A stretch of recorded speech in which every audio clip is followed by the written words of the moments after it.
Hi everyone, this is Duke with a real quick video regarding purchasing of our textbook materials for this class and for other classes of mine. I'm just using this one as an example right now.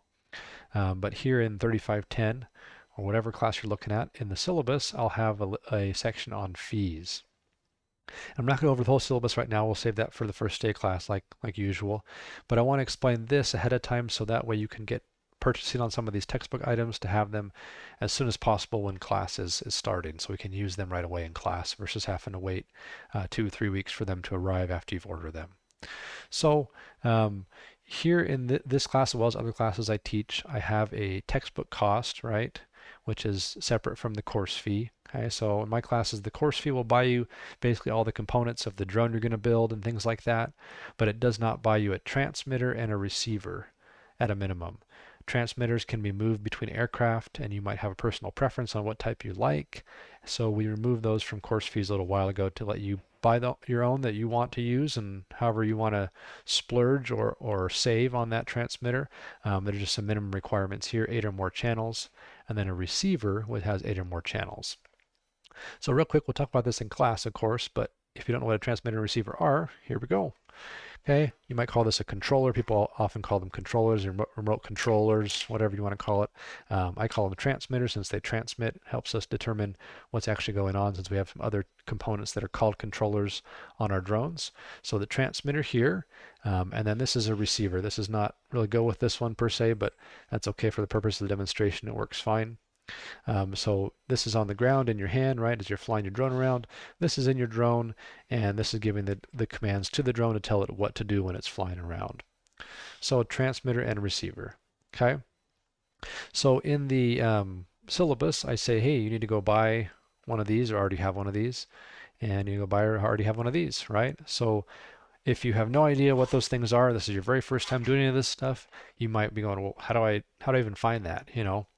We'll talk about this more in class, but I'm trying to give you a heads up so you can purchase one that you might want to use ahead of time, and you can figure out how to use it with you together in class. Okay. So if you're saying which one should I buy, what should I do for this stuff? Okay, don't worry.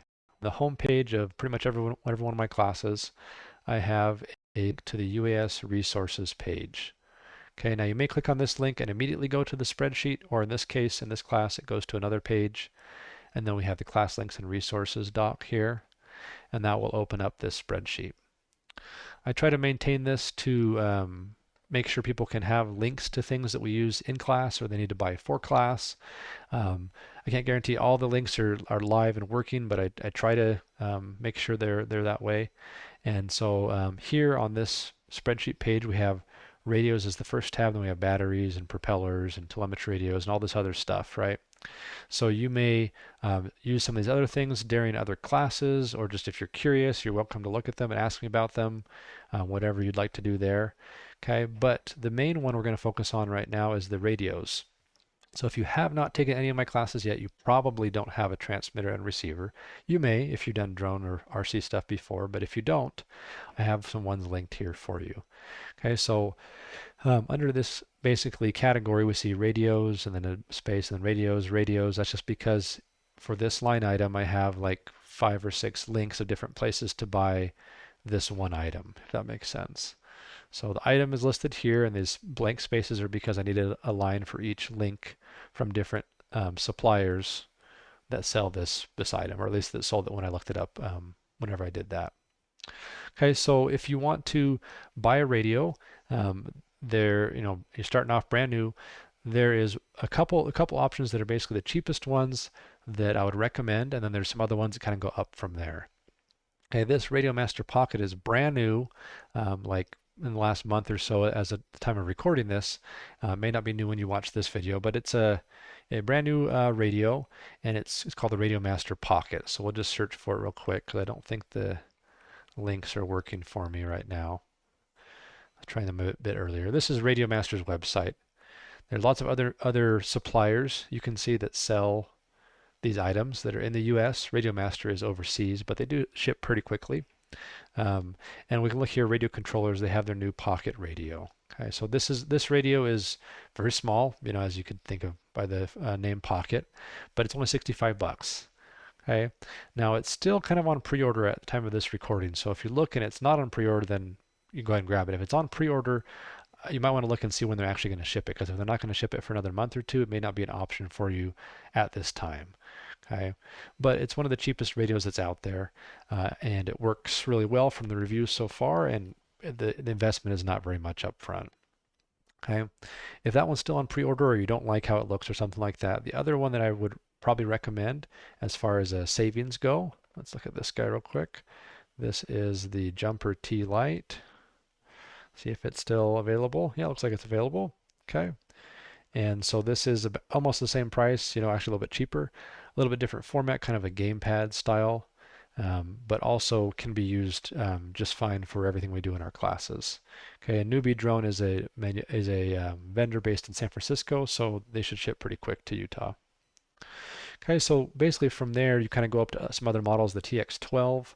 That's the one that I showed you here. This is the TX12. It's about $110. Works great, lots of switches and fun stuff, right? But a little bit more pricey than the other models we just looked at. The battery life on this one is excellent. You can, run it for a long time without having to recharge, so that's kind of cool. On from there, on the spreadsheet, we have some other ones. The Zorro is more of a gamepad style radio, kind of like an Xbox controller or something, similar to the Jumper T Lite, but a little bit bigger. And there's the there's the Boxer, and the TX16 is kind of like the big flagship one. So all of these radios have black and white screens, except the TX16 has a color screen, color touch screen. So it's kind of like the Primo model, I guess you could say, at least in Radio Master's lineup. The Boxer is a relatively new model as well. Has very good reviews, and so you can look at these different models and see what you would like to purchase. I would just Google search the name of the radio if you want to find suppliers that sell it in the U.S. I've linked the manufacturer here on most of these, but as you can see, like for the Zorro here, we have it on Amazon, we have it on GetFPV, Race Day Quads, Newbie Drone, and all these places that would probably ship faster than overseas, though Radio Master does do a pretty good job on shipping fairly quickly. Okay, on a couple of these things, I have a note here available at the ECE store. There's a store on campus that sells some of these items in limited quantities, so first come, first served, but they are available on campus. If you get over there before everybody else, then you'll be able to grab a radio and also a receiver, which we'll talk about in a minute. None of these radios, just be aware, none of these radios come with batteries. And they don't use AA batteries either. They use 18650 batteries typically, or the Zorro uses 18350 batteries. You may have never heard of those before. That's okay. I tried to link to some items that you can buy to buy the batteries. And then we do have the battery for the TX12 at the ECE store, so you can go buy that in person if you'd like to. Okay. Again, email me, like I said in the announcement, if you have any questions about this stuff, or you're looking at something saying, I don't know if this is the right battery transmitter, I don't know what I'm doing, and that's okay because you're just learning, and I'll help you out, try to make sure you get something that you're wanting to buy and something that'll work for you in the class. Okay, so that's the first half of it, kind of the transmitter. The second half is the receiver, right? So this is on the ground with you. This is in the aircraft. Okay, now this is not an Express LRS receiver, but it works for the demonstration.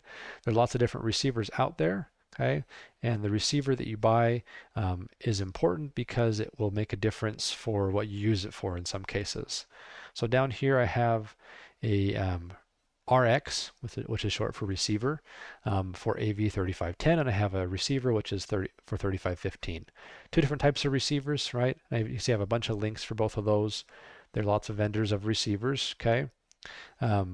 But the important thing with both of these transmitter and receiver is that you buy the Express LRS version, so ELRS, okay?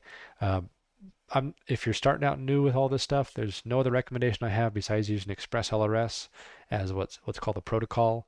And when you pick a protocol, you need to make sure you have the same protocol on your transmitter as on your receiver. Okay, so make sure if you're buying transmitter and receiver, they're not in like a bundle, that they're both the same type. Again, I would highly recommend you choose Express LRS to use. There's really no downside to it. and I can help you get it all set up when you get to class.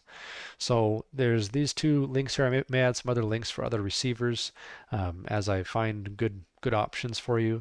These are some of these available in the ECE store, but again, limited quantities. So hopefully that makes sense, and you can go and grab those real quick when you get on campus, or you can just use some of the links over here and purchase the items ahead of time. So again, please buy those as soon as you can. We're really going to need them in the first month of class because we're going to build a plane, and to pass the plane off, it has to be working, and it won't work if you don't have a transmitter to control it. So get a jump on that. Please email me with questions, okay? The third item here, an XT60 wall power supply, okay?